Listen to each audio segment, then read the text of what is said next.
এই যে কয়েকদিন আগে ক্রিকেট টি20 ক্রিকেট বিশ্বকাপ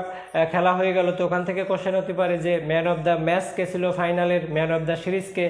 কে কতটি উইকেট নিয়েছে বা এটা কততম আসর ছিল, কোন দেশে অনুষ্ঠিত হয়েছিল। তো অবশ্যই আমাদের এই বর্তমান যে খেলাধুলা এটা সম্পর্কে পড়তে হবে। আমাদের আর একটা বিষয় যেটা পড়তে হবে সেটা হলো বিশ্ব সম্মিলন, অর্থাৎ বর্তমানে যে বিভিন্ন আন্তর্জাতিক সংস্থা রয়েছে সেই সংস্থাগুলোর যে সম্মেলন অনুষ্ঠিত হয়, অর্থাৎ যে রাজনৈতিক নেতারা বা সরকার প্রধানরা একটা সম্মেলনে একত্রিত হয়, সেই সম্মেলনগুলো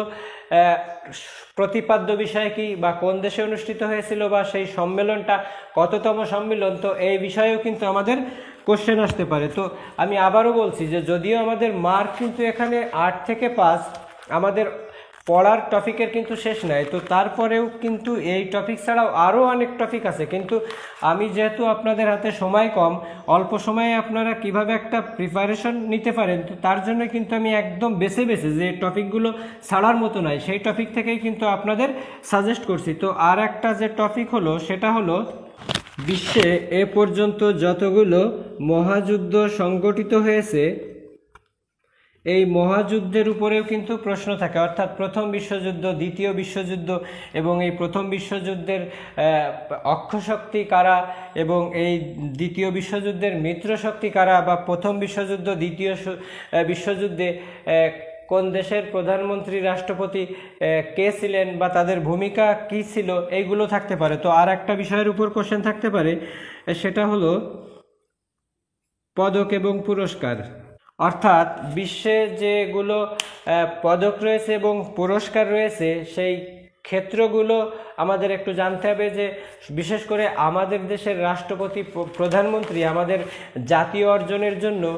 কোন কোন পুরস্কারগুলো পেল, সেই পুরস্কারের উপরও কিন্তু আমাদের জোরারোপ করতে হবে। তো এই যে মোটামুটি আমাদের 15টা টপিক আমরা সিলেক্ট করলাম, তো এই 15টা টপিকের বাইরেও কিন্তু অনেক কোশ্চেন হতে পারে। তো তার জন্য আপনাদের কি করতে হবে, তো সেই কথা আমি আপনাদের বলি যে এই যে টপিকগুলো আপনারা কোত্থেকে পড়বেন এবং কিভাবে কভার করবেন বা বাইরে থেকে টপিক আসলে কি করবেন তার উপরে আমি এখন বলছি। তো আমি বলবো যে যারা পড়াশুনো চালিয়ে যাচ্ছেন তাদের মোটামুটি যে জব সলিউশনগুলো আছে এগুলো আপনারা শেষ করুন, এবং যারা মোটামুটি পড়াশুনোর বাইরে ছিলেন এখন পরীক্ষাটা দিতে হবে তাই মোটামুটি প্রিপারেশন নিচ্ছেন, তো তাদের জন্য যে সাজেশনটা হবে, আপনারা যে সাম্প্রতিক প্রফেসরসের যে জব সলিউশনটা পাওয়া যায়, অর্থাৎ 6 মাস পর পর যে জব সলিউশনটা পাওয়া যায় আকৃতিতে ছোট, এবং বিসিএস যে বিশেষ সংখ্যা বেরোয় প্রিলিমিনারি পরীক্ষার আগে, তো এই বিশেষ সংখ্যা এবং যে জব সলিউশন এই দুটো অন্তত 10টা করে মডেল সলিউশন করবেন, দেখবেন মোটামুটি মাথায় চলে এসছে। এবং তারপরেও যদি আপনারা এই টপিকগুলোও সিলেক্ট করতে না পারেন, তো আপনাদের জন্য একটা সাজেশন হবে যে আপনারা 10ম বিসিএস থেকে এই 43তম বিসিএস পর্যন্ত যে আন্তর্জাতিক অংশ রয়েছে, তো সেই আন্তর্জাতিক অংশগুলো পড়ে শেষ করুন। তো আমি আশা করছি যে আপনাদের মোটামুটি যদি এই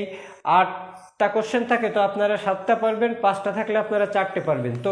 আমার মনে হয় ভিডিওটা অনেক বড় হয়ে যাচ্ছে। তো এই আন্তর্জাতিক প্রসঙ্গ তো আমরা দেখলাম, এখন আমরা